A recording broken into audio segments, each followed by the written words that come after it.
ഞാൻ 12 വർഷമായി ഇങ്ങനെ ഒരു റൂമിനകത്തിരിക്കാൻ തുടങ്ങിയിട്ട്. എനിക്ക് ആഗ്രഹമുണ്ട് എല്ലാവിടെയും പോവാനും എടുക്കാനും ഒക്കെ. എനിക്ക് സാധിക്കണില്ല. ഓരോരോ പരിപാടി കേൾക്കുമ്പോൾ കൊതിയുണ്ട്. എല്ലാവരും പോകുമ്പോൾ എനിക്ക് മോഹമുണ്ട്. പക്ഷെ പറ്റണില്ല. ഒരു വാടക വീട്ടിലെ ജന്മരിക്കണം. വാടക കൊടുക്കാൻ പോലും ഒരു ഗതിയില്ല ഞങ്ങൾക്ക്.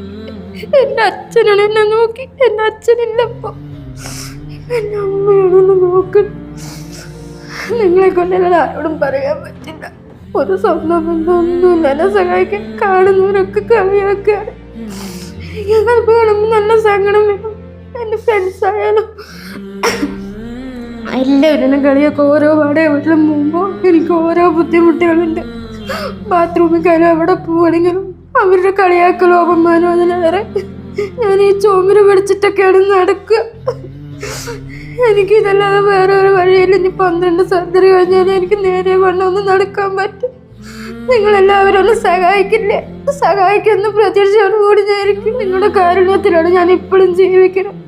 നല്ലവരായ നാട്ടുകാരും എൻ്റെ ജനങ്ങളും എന്നെ ഇനി സഹായിക്കുന്ന പ്രതീക്ഷയോടുകൂടി ഞാൻ ഇരിക്കണം.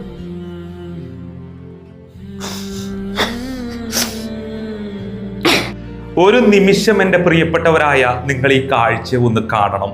കേവലം 31 വയസ്സ് മാത്രം പ്രായമുള്ള, ജീവിക്കാനും അല്ലെങ്കിൽ ഒരുപാട് സ്വപ്നങ്ങളും പ്രതീക്ഷകളുമുള്ള പാലക്കാട് ജില്ലയിലെ നെന്മാറ എന്ന് പറയുന്ന പ്രദേശത്ത് താമസിക്കുന്ന ഐശ്വര്യ എന്ന് പറയുന്ന ഈ സഹോദരിയുടെ അവസ്ഥ നിങ്ങളൊക്കെ ഒന്ന് കാണണം പ്രിയപ്പെട്ടവരെ.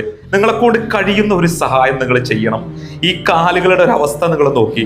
ഒന്ന് ബാത്റൂമിൽ പോകാനോ അല്ലെങ്കിൽ ഒന്ന് അങ്ങോട്ടോ ഇങ്ങോട്ടോ പോകാനോ, ഒന്ന് കസാരയിൽ പോലും ഇരിക്കാൻ കഴിയാതെ നരക ജീവിതം നയിക്കുന്ന കേവലം 31 വയസ്സ് മാത്രം പ്രായമുള്ള ഒരു പെങ്ങളാണ് ഈ ഒരു അവസ്ഥ അനുഭവിക്കുന്നത്. എൻ്റെ പ്രിയപ്പെട്ടവരെ, നമുക്ക് ജീവിതത്തിലേക്ക് ഈ സഹോദരിനെ കൊണ്ടുവരാൻ കഴിയും. പക്ഷെ പണമില്ലാത്തതിന്റെ പേരിലാണ് ഈ ഒരു അവസ്ഥ അനുഭവിച്ചുകൊണ്ടിരിക്കുന്നത്. നിങ്ങൾ സഹായിച്ചത് കൊണ്ട് തന്നെയാണ് ഇവിടെ വരെ നമുക്ക് എത്തിക്കാൻ കഴിഞ്ഞത് എന്നുള്ളതാണ്. ജൂബിലി ഹോസ്പിറ്റലിൽ നിന്ന് ഇനിയും സർജറികളാണ് ഇവരോട് പറഞ്ഞിട്ടുള്ളത്. ഈ കാലിന്റെ ഓരോ വശങ്ങളും കട്ട് ചെയ്ത് മാറ്റിയിട്ടേ ഇതിങ്ങനെ കുറച്ചു കൊണ്ടുവരണം. എങ്കിലും മാത്രമേ ആ സഹോദരി സ്വപ്നം കാണുന്ന ജീവിതത്തിലേക്ക് വരാൻ കഴിയുള്ളൂ. നിങ്ങൾ സഹായിച്ചാൽ മാത്രമേ അത് കഴിയുള്ളൂ. നിങ്ങളോട് എങ്ങനെയാണ് ഈ ഒരു അവസ്ഥ പറഞ്ഞു തരേണ്ടത് ഒന്നും എനിക്കറിയില്ല.